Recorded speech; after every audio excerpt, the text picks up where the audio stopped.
And good evening, Hoops HD fans. Welcome to another Championship Week video notebook here on the second Tuesday of Championship Week, and still almost a full week left to go here. I'm your host, Chad Sherwood, and joining me, as always, for the video notebooks is David Griggs. David, how you doing over there? Pretty good. Not a whole lot of games tonight, just 10 games, and one of those was a meaningless game between Princeton and Penn, but still quite a bit of excitement tonight. Quite a bit of Oh. excitement. I'm a little surprised to see it looks like you're back at home. I thought we were dispatching you to Houston tonight. Well, I went to Houston, but I couldn't make Oh, it. no. It was Oh, no. we had some. I mean, let's see. There was an issue, I guess you could say. Well, It was, there's no video streaming on wait a minute. TV. Oh God, it's Chad. It looks like it's in the paper already. There it is on the newspapers, everybody. Hoops HD's David Griggs, who appeared to be under the influence, angers fans and players of Grambling after attempting to present them an award for being the nation's worst team. David, you got ejected from the SWAC tournament 8-9 game. You were probably one of only about 10 people there. How the hell did that happen? Well, there were a few more than 10 there. Well, first of all, I mean, I had a few, but I wasn't drunk, and this really just isn't fair. I was trying to present them with the coveted Centenary Award, the greatest award that we give, and we give it to the worst team, and they're on our nomination board. So I go down there. It was after the game, and everybody's upset, and I was like, well, cheer up. You're the worst team in America. Congratulations. You've won the Centenary Award. And everybody just got furious. The parents, they thought I was insulting them. You didn't break out the golden toilet seat trophy, Well, did you? yes, I did. I had Oh, I had the toilet seat with me. The golden toilet seat is the trophy that the Centenary Award winner gets. But anyway, I thought it was just really. I don't think this team deserves to. I don't know. I don't think they deserve it anymore. They didn't seem to want it. I mean, they well, seem to resent the fact that they're the worst team in the country. well, we did have one other team, San Jose State, winless in Division One play. Grambling, though, was also winless. They both picked up two non-D1 wins. Grambling a lot worse strength of schedule. The official voting on the Centenary Award actually does not take place until Thursday evening when our mock committee begins its meetings. But I think they are the presumptive choice right now. And David, I don't know what happened there when you went down there to present the award. Very disappointing that you got thrown out. God, Uh, I don't know. It's just ridiculous. and then People just don't appreciate what they have. and let's get right into our brackets, and we'll start right there in the SWAC tonight with the 8-9 game. Grambling suffering the 66-52 loss to Alcorn. You're the only one that knows anything about the game because no one else was even down there. But they move on to take on Texas Southern in a game that's going to be played tomorrow, along with the Alabama State Mississippi Valley State game tomorrow. The other two quarterfinals will be coming up on Thursday. Well, yeah, I mean, it was a game that I was, well, like, I mean, again, I was kind of at the bar. But Alcorn State opened up a lead and basically maintained a 10 to 15 point lead all the way through. Grambling, their season ends. They have won this award before. It looked like they were turning it around. They had 4 or 5 wins a year ago. All kidding aside, this Grambling team is horrendous. This program is in such bad shape. I mean, everybody dips. Even teams that have won the Centenary Award have had something going for them. What the hell is wrong with Grambling? And it's worth pointing out they're bad by SWAC standards. There's no other. There's just no being nice about it. They're the worst team in the worst league. They're the worst team in the nation. Would this team qualify for the Division II tournament if they played at the Division II level? it's astounding how bad they are, especially when you consider the proud athletic and football tradition that they have, that they're this bad in basketball. Yeah, and if you recall, there was a shakeup here very late in the offseason. I think only about a month before the season started. There was a new administration came in, dismissed the head coach of the team, brought in a new head coach really at the very last minute. Made no sense to me because he had kind of started to turn things around last season. This whole program is in complete disarray, and to win the Centenary 2 out of 3 years is just, I mean. Yeah, I mean, you really. I'd like to congratulate them for the award, like we did Southern Utah last year, but we can't even do that. I think. Right. Oh wow. And you feel for these kids. I mean, the leadership there is, I think, without really knowing, has got to be part of the problem. Wow. Well, something's got to happen there because it's not looking good, and there's no real prospects in the future. But let's turn to the good side of things here, David. And the game of the night, I think, happened tonight in the Northeast Conference. Just an incredible game. I called it last night. I said that I just had a bad feeling about St. Francis Brooklyn, and they were up at the half. Robert Morris came out in the second half and built about a 10-point lead. You thought it was over. The Terriers came storming back late, and in fact had a chance to tie it when they got fouled shooting a three-pointer with 3 seconds left. Yes, it was quite a game. If you didn't see it, it was one of the best and most unique atmospheres we've ever seen in such a small facility. I heard them on the news. Like it was. This is according to Lee Del Vecchio. It was so small that they had the media there covering the game were not in the Coliseum or the arena area. They had to go into a back room and watch it on television simply because they wanted to get as many fans in there as possible. I personally have been laughing about that ever since he emailed it. And the other thing that happened was apparently there was a theater class or some sort of class that was over just 2 hours before the game started in that particular venue. So a real unique atmosphere. This game, if you watched it, and I know you did, and it was so high energy that it got sloppy multiple times. I think the players were so pumped up on both ends that they were doing things the hard way. They would miss free throws and miss easy shots, but then come up with big steals after sloppy passes. One of the things, St. Francis Brooklyn was not a great free throw shooting team this year. I looked this up. I think they shot 68% on the year, which is pretty good. Not great, but pretty good. They were 9 of 22 tonight, I think. Yeah, that killed them. They started out 1 of 8 in the second half, and then, of course, missing all 3 free throws with a chance to tie the game with 3 seconds left.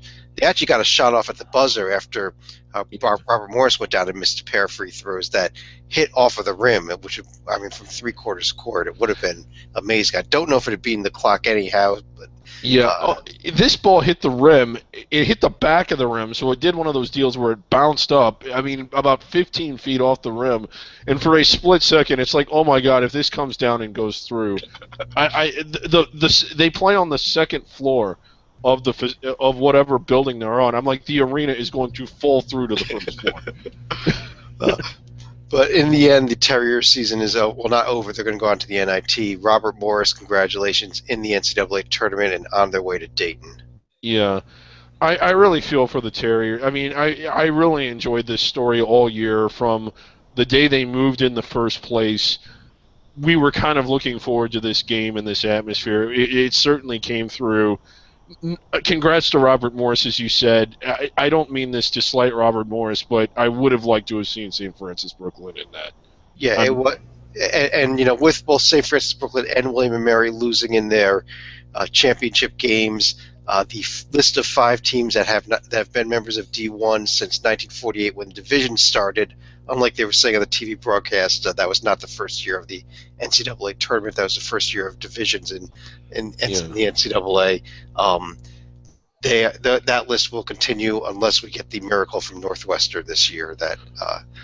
Which would be the greatest moment. I mean, whatever you think it is, the Nova beating Georgetown, 1983 NC State, whatever you think, the Leitner shot, this would be the greatest thing in the history of college basketball. Just winning the Big Ten tournament for Northwestern. Yeah, so that's not going to happen, and we'll be going to next year with the same list of 5. And Army has their whole team back from this year. I think they have a shot again next year to be great. So we'll see what happens. But let's move on to the other game of the night, in the Summit League. This was great. An exciting 1-point game here. David, end of the game. North Dakota State's up 57-56. There's a review, actually. South Dakota State thinks they have the ball after an out-of-bounds play. There's a review. It's given to the Bison, who get fouled right away with about 7 seconds left. They're on the other end shooting a 1-on-1, miss the front end. South Dakota State, with 1 timeout left, dribbles down the court. Okay, no problem yet. Dribbling down the court, no problem. See what develops. There's nothing there, and puts up a shot from 10 feet beyond the three-point line with still a second and a half left on the clock. And a timeout in your pocket. Right. It was really poorly managed, and I think the way to approach this is I think what happens too much, and I'm actually copying right off of you, so if you want to jump in and explain it, teams call timeout too early. You don't want to get the rebound and just call timeout because you're essentially giving the other team a timeout too. Dribble up the court, see what's there. If you have an advantage, go for it. If you don't, then take your timeout. And the coach from the sideline is allowed to call the timeout. If I'm the coach, you're sitting there right there. You see what's out there. There's nothing there. You yell at the official. You got 3 seconds left. You'll be able to run a set play and get a shot off, as opposed to having a kid see nothing there, doesn't know exactly what the clock is in his head, puts up a shot a second and a half too early from 10 feet beyond where he should be shooting it. And it wasn't even close. It didn't even hit the rim. Right. And again, it was a bad play by the part of South Dakota State to end what was a really good game. Over the years, I don't know if you recall, well, I'm sure you do, during Rivalry Week, or what ESPN calls Rivalry Week, we did on our Under the Radar show, which is the non-power conferences, our under-the-radar rivalries. This one did not make the list. I don't know. It certainly should be on there now. Over the last 2 years, it's not North Dakota State. That's a big football rivalry. I think it's this one. This is just a great. They're 2 of the better teams in the conference. They have been for the last 3 seasons. And whenever they play, it's a game like this. It's just been great. And looking ahead to next year, North Dakota State has everyone back. South Dakota State, I believe, has 4 starters back. I realize that we're 15-16 range this year as far as seeding goes, but next year, I mean, we're going to be talking about them as maybe being inside the bubble again. Yeah, I mean, we did this last year. We talked about this possibility of a 2-bit Summit League and got completely disappointed. So I don't want to. It's way too early to get our hopes up about next year, I think. Yeah. But yeah, I mean, and I don't know that North Dakota State's going anywhere in the tournament. They might be on their way to Dayton also. It's probably going to be a close call there between that and just one of the regular seeds. This year they're way overmatched. But I just say this. Both of these programs transitioned up recently.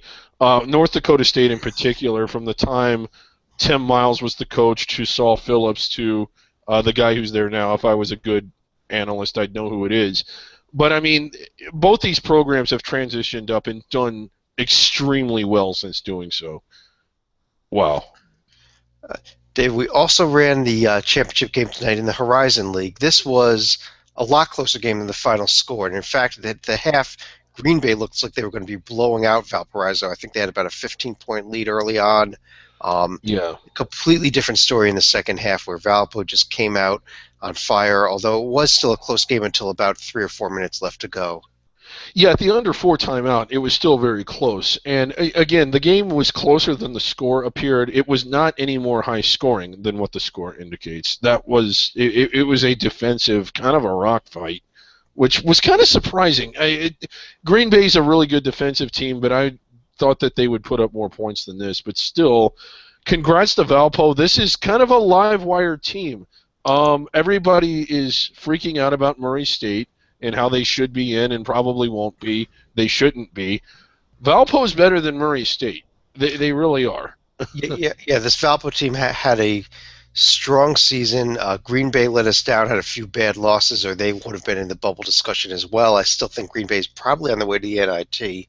Yeah, I believe Um, so. but this Valpo team, I mean, it obviously depends on the matchups, but I think they've got a real good shot at advancing past the round of 64 this year. Yeah, I mean they're good, and I think that the rankings prevent people from thinking for themselves. But Iona and Valpo both better than Murray State, in my opinion.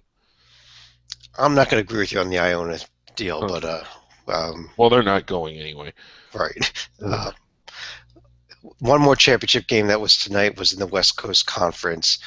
Just got finished before we went on the air here.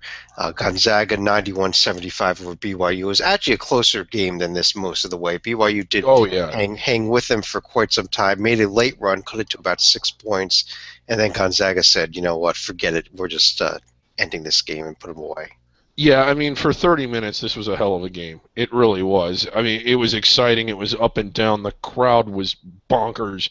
I mean, this was really good. BYU right outside our bubble. When I say ours, I mean the Hoops HD mock committee, or at least the consensus bracket that we did the other night. I do think BYU gets in the real tournament. Uh, I just have a feeling the real committee might not listen to us, but they might get in ours as well. And David, I know we spoke about this before we went on the air. I don't believe in it. I don't think you do either, but there are people out there that are conspiracy theorists about picks. And I would just point out that BYU's athletic director is on the committee this year. And also the Scott Barnes, who's the chairman of the committee, is the Utah State athletic director. So another person from the state of Utah on the committee as well. I don't think that will affect it. I think that maybe there have been years in the past where there were some backroom deals being made, but I've not seen that in the selections over the past 7 or 8 years at least, and I'm not going to go along with those theories.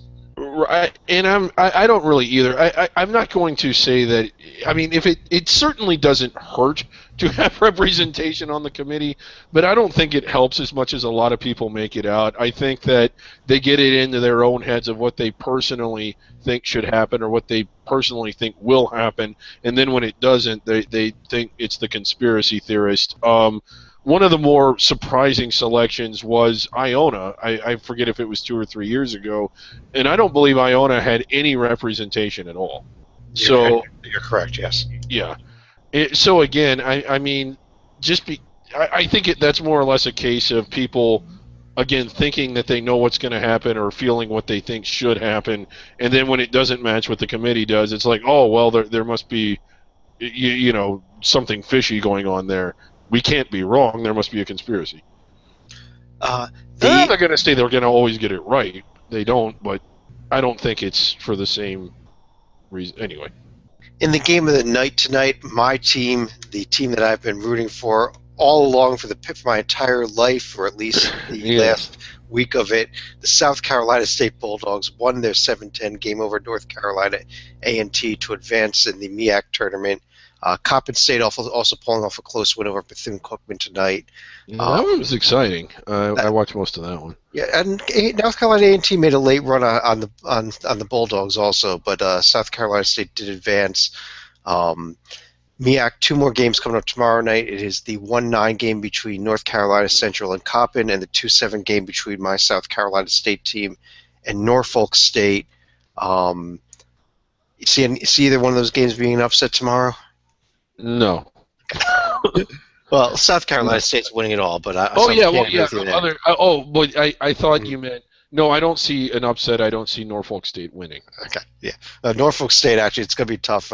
This tournament being played not on their home court, but in Norfolk at the Scope Arena, home of 1993 WWF wrestling and the like. But oh wow. North Carolina Central though getting their first action tomorrow. And this has been a conference that has a history of a lot of upsets, so just keep an eye on this game. If it's close late, you may want to flip it on. Mm-hmm. Final 2 games tonight, David. If the rest of the ACC tournament is like what we saw today, we are going to have one of the greatest tournaments of all time. Yeah, again, I'm going to scroll down a bit here because it's a pretty big bracket, but go ahead. Yeah, well, I mean, two really exciting games today. I don't think either winner is going much further, and by not much further, I mean I think they're done tomorrow. But I mean, just two really pretty good played games. Georgia Tech eliminated. That's Lee Delvecchio's team. Um, Yeah, but both 1 point games here.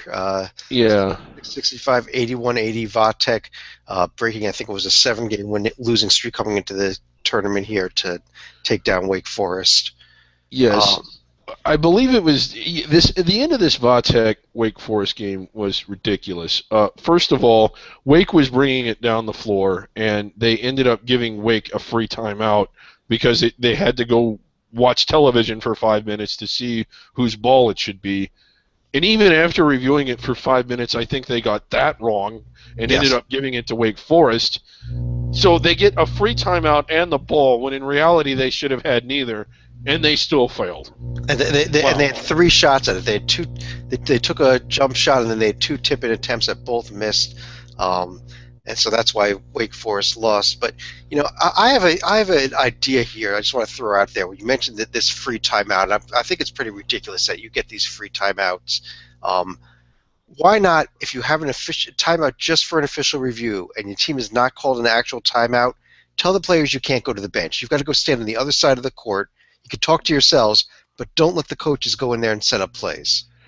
I agree with that. That's a good idea. I've not heard that one before. The other thing that I would recommend is, I think the standard, at least in the NFL, is inconclusive evidence or Yeah, it needs to be conclusive evidence. Mm-hmm. Now, my thing is, if you're at the monitor for 2 minutes, 3 minutes, 4 minutes, by definition, it's not conclusive.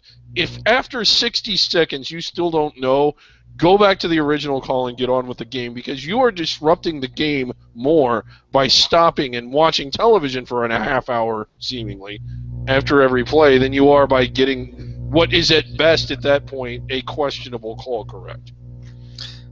Coming up tomorrow here, let's just one more look here at the ACC. We've got the Miami-Virginia Tech game, the NC State Pitt game, Boston College, North Carolina. News tonight that Kennedy Meeks is sick, will not be playing for Carolina tomorrow, but they are only playing Boston College, so they should still be able to win the game. And the first game of the day after tomorrow is Clemson-Florida State.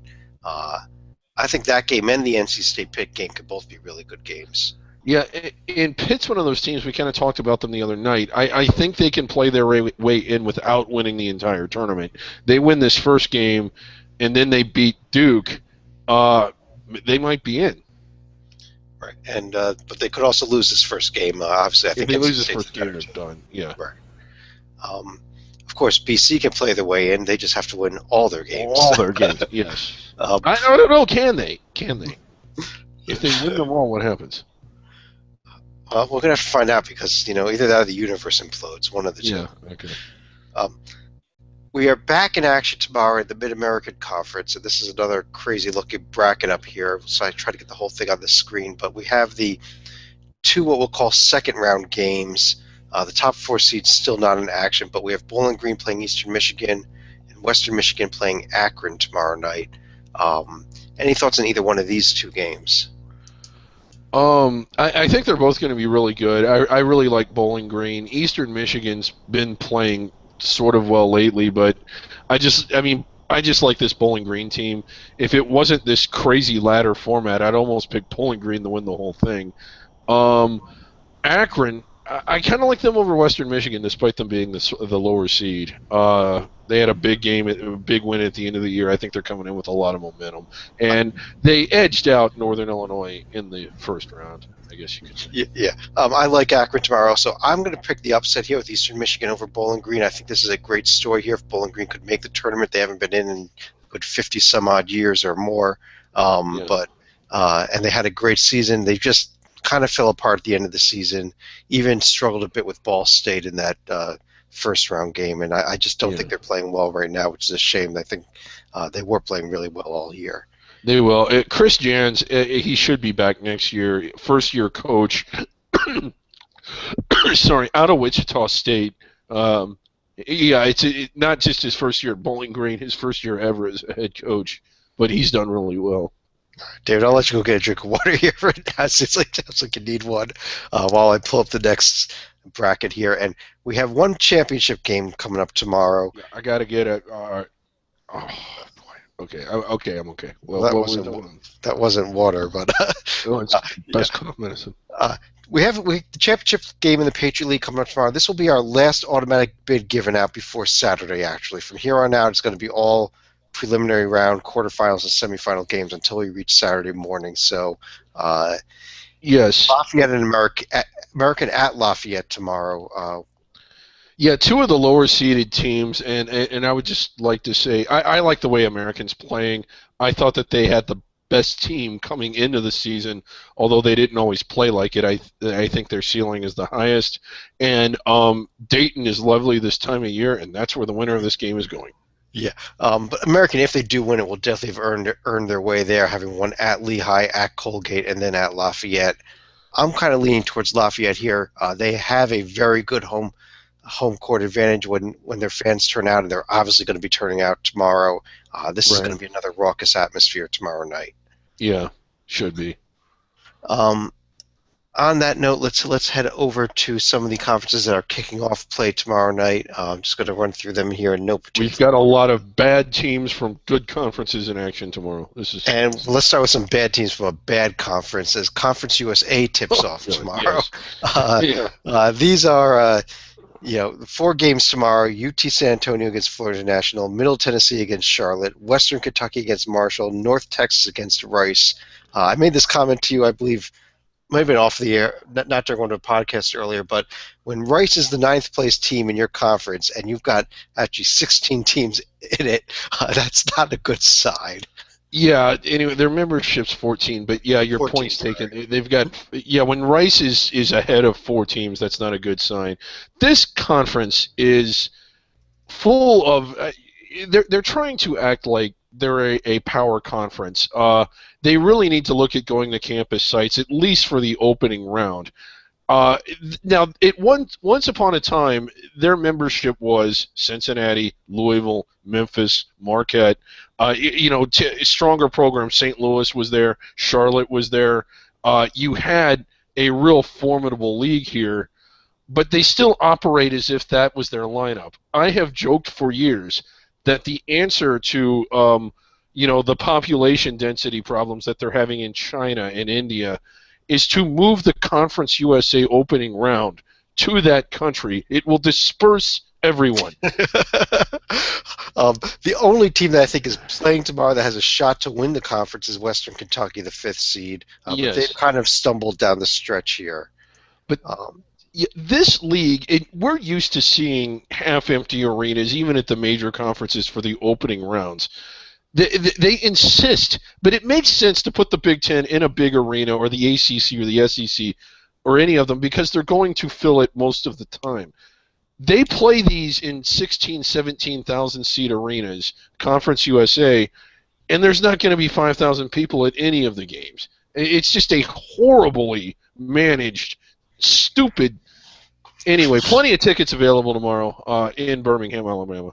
We've got 2 questions that we do need to answer about this tournament. Number 1, who do you think is going to win it? And number 2, is there an at-large bid possibility here? And mostly I'd think that the team with the best profile, even though they're the second-place team, or tied for second in the standings, is Old Dominion. Yes. If they make it to the finals and lose there to Louisiana Tech, do they get consideration? They get consideration. I don't think they get in, and one of the reasons is if you look at our bubble, with the exception of BYU, but all of the teams around there are playing in conference tournaments, and they're going to have a chance to win and play their way up, whereas Old Dominion, the best they can hope for is to beat NIT caliber teams.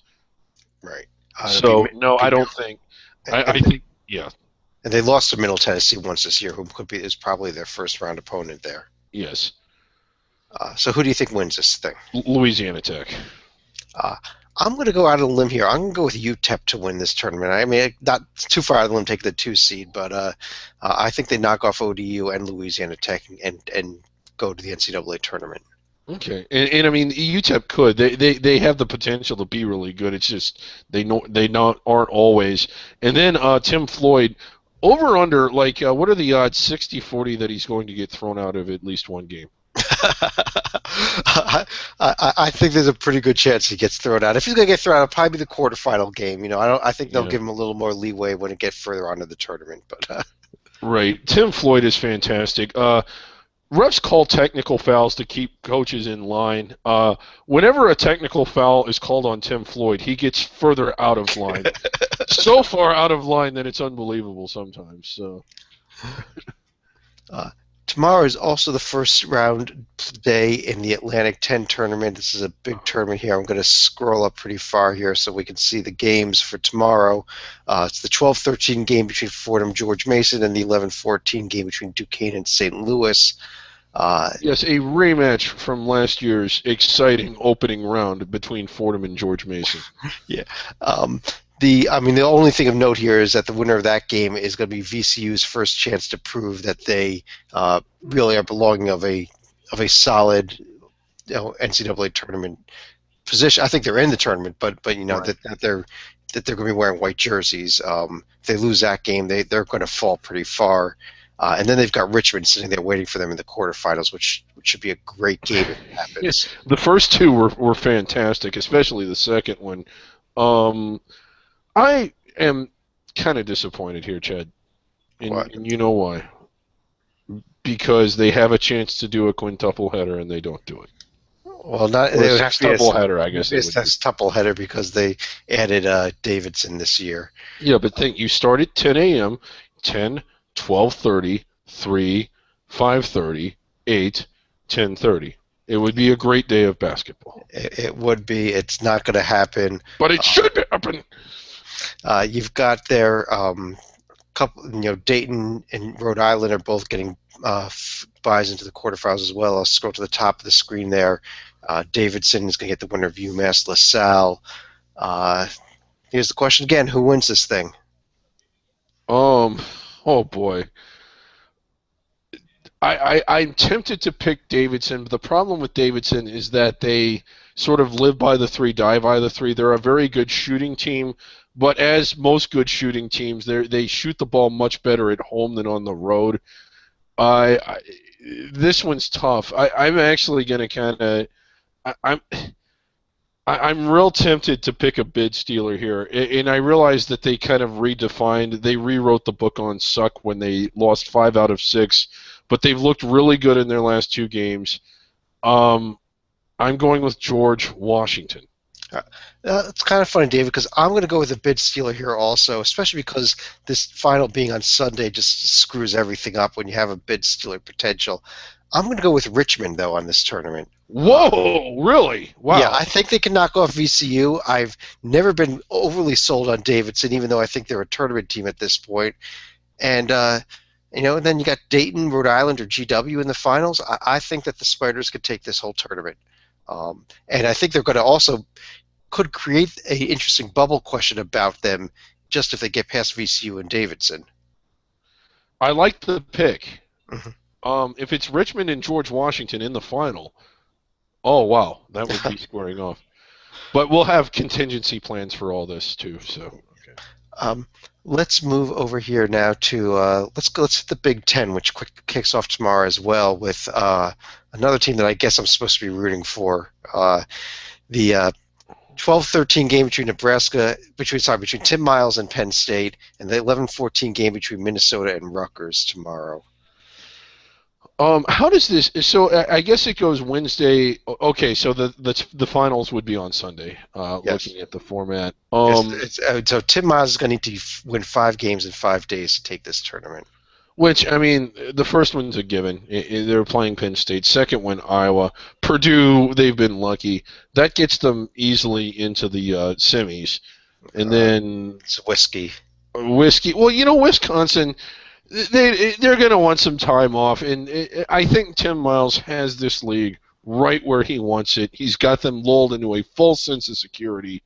And he's just 9 wins away from the Final Four. Yeah. Just the facts. Interpret them how you want. I know you're going with Tim Miles to win this conference. Absolutely. I think form holds here. Wisconsin takes this tournament, and I don't think either tomorrow's games mean anything whatsoever. In all seriousness, I guess I'll agree. Okay. But absolutely, I'm going with Nebraska all the way. Nebraska all the way. I'm not even. I mean, I went to Rutgers, and I'm not going. I don't think they even beat Minnesota tomorrow. So. Right. Pac-12 kicks off tomorrow with its 4 first-round games starting at 3 o'clock Eastern. Washington State Cal, USC versus the Curtain of Distraction, Colorado Oregon State, and Washington Stanford. Yeah, Washington Stanford. I mean, one team has nosedived and crashed, and the other team's just nosediving. That's Stanford. I think Stanford gets it done tomorrow, and they go no further, and except to the NIT. Oregon State is so bad on the road, but they've been fun to watch this year. They almost got Oregon the last time they played them. I think they get past Colorado. We have a third Civil War, and it's going to be interesting. What do you think about Oregon ending up all the way up at number 2? Does that put them pretty far inside the bubble in your mind, or are they still on? I know that they're inside ours, but I was wondering where you had them. I had them a little bit lower, and I think if they do lose that quarterfinal game, they're definitely sweating things out. I think if they just avoid the bad loss, which means that they beat Colorado or Oregon State, then lose to Utah in the semis, they're okay. I mean, if Utah gets upset also, then they have to make the finals. But you avoid a bad loss, Oregon should be safe. I guess UCLA is the big question here up top. They're going to start with probably Arizona State. I don't think the curtain is coming with them. We'll take a look for that and see if it does. They're going to have their shot with Arizona, though. If they can make it to the finals, I think UCLA is a tournament team. If they can do that, I just don't see what impresses people about this UCLA team. I wouldn't be surprised if Arizona State got them in the quarters. I mean, yes, if they beat Arizona, then you have to look at them. There has been absolutely nothing whatsoever that would lead anyone to believe they could beat Arizona on a neutral court. As far as who's going to win this tournament, David, I'm going to pick chalk as far as the champion in Arizona. I'm going to throw a team out there that I think is going to make a run and pull off a couple of upsets and lose in the championship game and have a lot of people sweating out, and that's Colorado. That would be. I have not seen Colorado play well since last year. Right, and that's why it will be a crazy upset. I mean, obviously they're not anywhere near the tournament, but I just think that the bracket. I think they could beat Oregon State. I think Oregon's a little suspicious. I think Utah's a little suspicious. So I think somebody could come out of that bottom half of the bracket that besides the 2 or the 3 seed there, and I'm going to go with Colorado as my pick. Yeah, and they have a tendency to roll in this tournament. They've done really well in it in the past at times. So they actually won it, I think, as the 6th seed. Was it 3 or 4 years ago? I believe you're right, yeah. We have first round day in the Mountain West tomorrow also. New Mexico Air Force and UNLV versus Nevada in the Battle of Nevada. A big rivalry game that it could not possibly be less appealing tomorrow. Well, you can get less appealing by watching Wyoming and Utah State the next day, but oh God, oh God, Wyoming an eye-gouging team. I don't know what's happened in New Mexico this year. Even at home, they weren't that impressive. Air Force is tricky despite being 9th. That being said, I've been big on Boise. I like how they've been playing recently. I would not be surprised if New Mexico took them down in the quarters. Really? Because I think I look at this bracket, I see that this thing is open wide for Boise to make at least the championship game. It is, but Boise doesn't always bring it. That's the thing. When they do, they're good. They certainly have the profile. They finished first, but I don't know. And I could see them losing to either one of those teams. I'm going to go with Colorado State to win this conference tournament. I think Boise does make the finals, but I think Boise is going to be so sick of to the stomach after having beaten Wyoming in the semis that they're not going to have anything left for Colorado State in the championship game. Right. And I'm not that big of a fan of the San Diego State team. I think they're solidly in the field, but I think that's what I'm going to go with. They're probably going to get a test against UNLV in the first game. It's virtually a true road game. But after that, Colorado State, I just think that they cruise after that. I still think they're the best team in the conference, even though they finished second.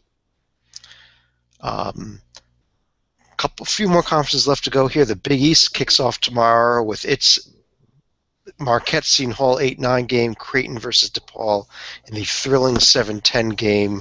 Yes, I would like to congratulate DePaul on what I believe is their best finish in this conference since Dave Lateo was the coach there. Yeah, DePaul finished a surprising 7th. They one more spot up, and they could have avoided the first round and made the Big East quarterfinals for probably the first time ever, or first time that I remember them getting that far at least. Maybe they could do it tomorrow by beating Creighton. Obviously, Villanova and Georgetown wait for the winner of tomorrow's two games. Real interesting pair of quarterfinals, though, with St. John's Providence and Xavier Butler. Xavier Butler. Is it safe to call it a rivalry yet, or is it still a budding rivalry? They don't like each other. So it's fun. That one's going to be fun, and it's kind of a stakes game. Butler is playing for a protected seed, and Xavier's playing for a seed. Yeah. Xavier really is going to need one win in this tournament if they want to feel safe, have a shot of feeling safe coming to Selection Sunday. Yeah, I think they're in anyway because losing to Butler's not going to hurt, but beating them would certainly help. Does Villanova win this tournament, or do you think somebody knocks them off? I think it's Nova. And the reason being, what they did to St. John's in Madison Square Garden just last week, and I think them losing last year in the quarters is still kind of soured, and I think it's fresh in their minds. Last year they weren't playing with a purpose. This year I think they will be. And that was to Seton Hall last year, who was a very good chance of being their opponent here in the quarterfinals again. So I agree with you. I think Villanova does bring it this year and does take the Big East tournament and lock up a 1 seed by doing that. Yeah. First round day tomorrow, also in the Big 12 with Kansas State versus TCU and Rick Barnes versus Texas Tech. You have a good conference when you have a team that's either – well, I don't think K-State's on the bubble. I know you like them. But Texas certainly is. And if they win tomorrow, they might be safe. I will condition, when I made my case for K-State, I had said they had to win at Texas to end the regular season and win their 8-9 game. They did not win the game at Texas, so I'm no longer they failed to do what I said they had to do. Okay.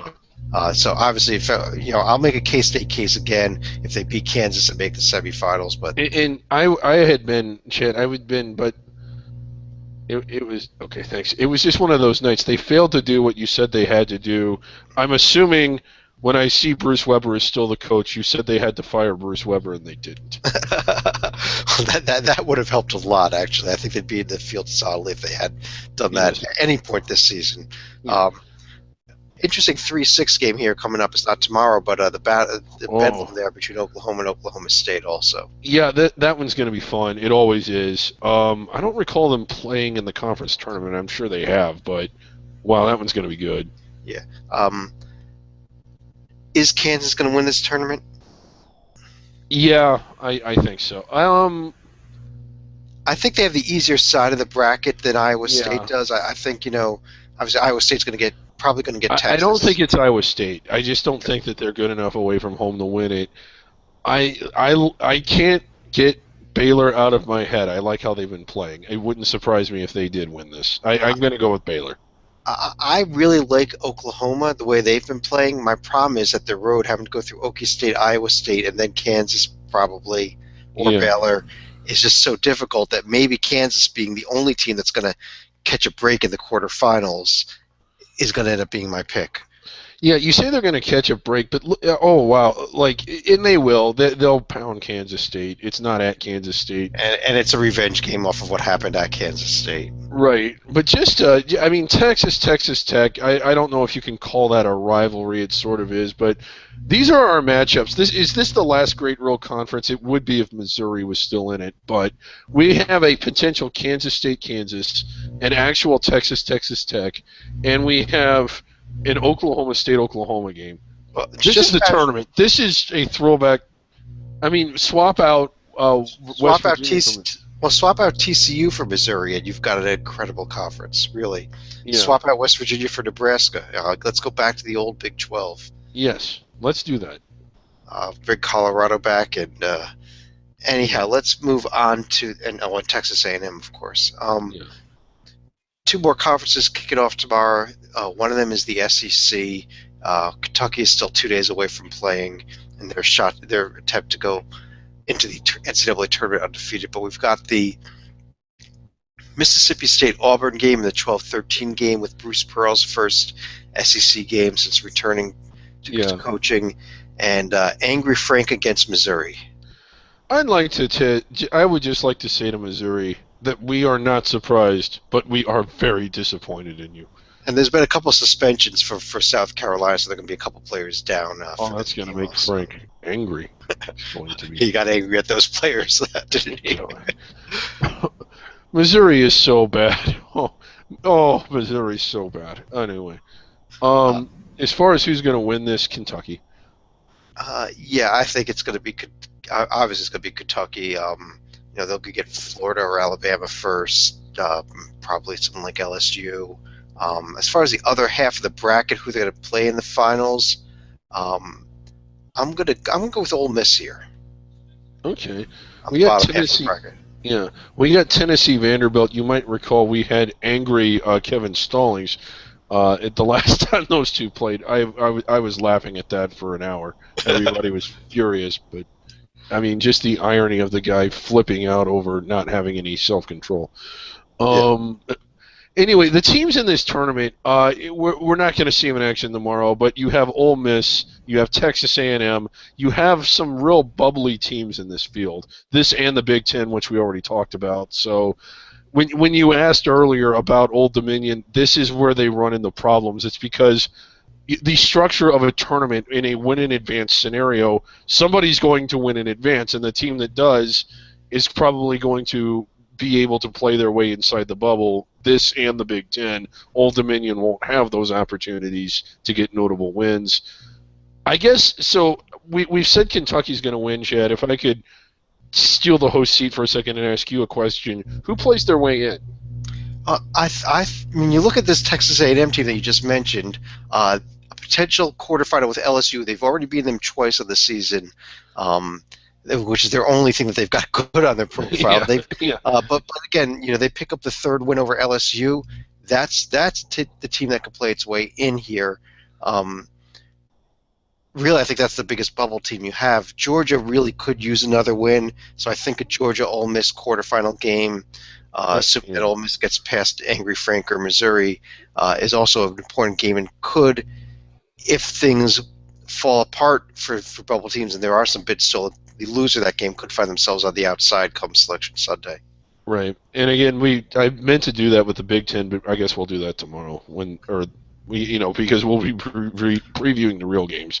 Yeah, we'll be reviewing, be back on these brackets a lot here. One more conference kicking off tomorrow, the Southland, where we have this is a ladder format. We've got our 5-8 game between Southeastern Louisiana and McNeese State, and our 6-7 game between Nicholls State, and welcome the University of New Orleans back to championship week. The first time they've been in a conference tournament in about 5 years. Yeah, it's actually good to see them up there on the bracket. So I hope they're able to get it tomorrow. I don't see them beating Texas A&M Corpus Christi, but hopefully they can get the win against Nicholls and get to the quarters. Or is that the quarters? We to get to the quarters. Northwestern State and A&M Corpus Christi get single byes at the quarters. SFA and Sam Houston into the semis. The first question is, do we get the SFA Sam Houston State for the third time this season. Second question is, does SFA win it? Yes and yes. I think so. That's fair enough. I mean, Texas A&M Corpus Christi is the other most dangerous team. They beat both Sam Houston and SFA, be it at home in both these games. This conference tournament being played on what is pretty much a neutral court there in Katy, Texas, kind of dead center in the conference, I'd say. Yeah.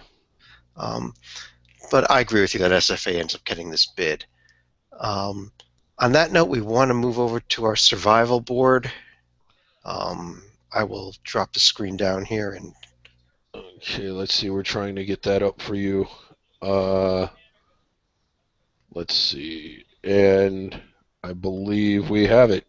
Okay, there it was, and that is where we were as of last night. We made one extra team that came on after we did the podcast last night as BYU closed out their win over. Portland. Was it Portland? Yes. Yeah, Portland was very anxious to get out to the strips there. So you see we have Brigham Young under consideration, Gonzaga and Bold. And we might have somebody listening for the first time, Chad. So why is that important? Like, what does Gonzaga and BYU being in Bold mean? Okay, well, there's four different types, as you'll see here. A team that is in bold and like, cap. Okay, we see Wofford there, I believe. Yeah, that is a team that's clinched an automatic bid. That tells the committee when they go to this as their resource, because this is a resource for the committee, that this team is in, they've clinched an automatic bid, do not leave them out. If you leave them out, you just screwed up and you got to go back and start over again. Right, yes.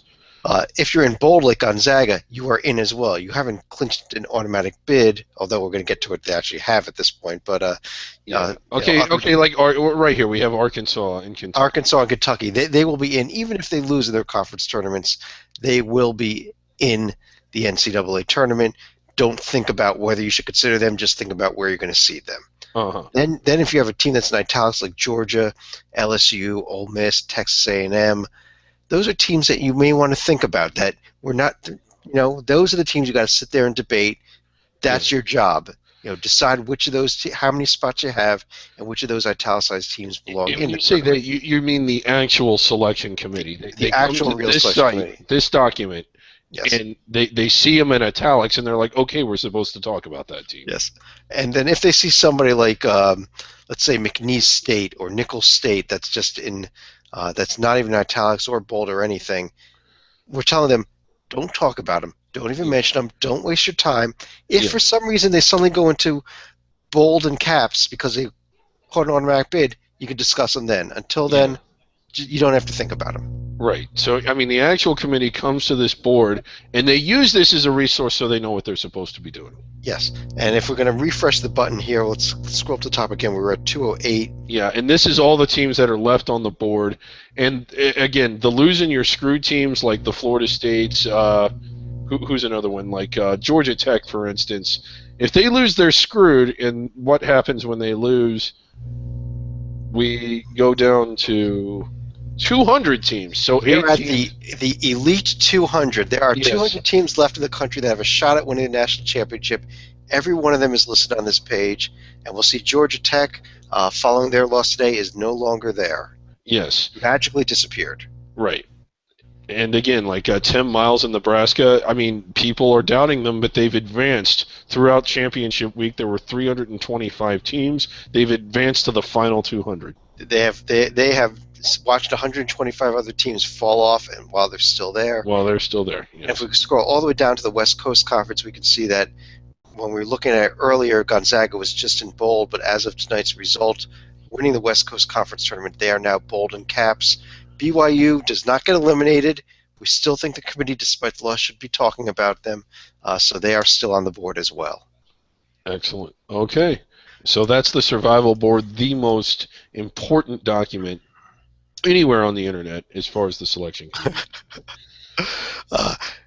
On that note, we'll be back again tomorrow night. We're going to have a real busy night tomorrow night, both reviewing a fairly busy day Wednesday, and the biggest day of championship week is going to be coming on Thursday, and we're going to be previewing that as well. But have a good night, everybody, and we'll talk to you again tomorrow. Okay, just one note. Based on tonight's conference tournament results, we've done some swaps on the bracket. We'll have that posted as well. Yes.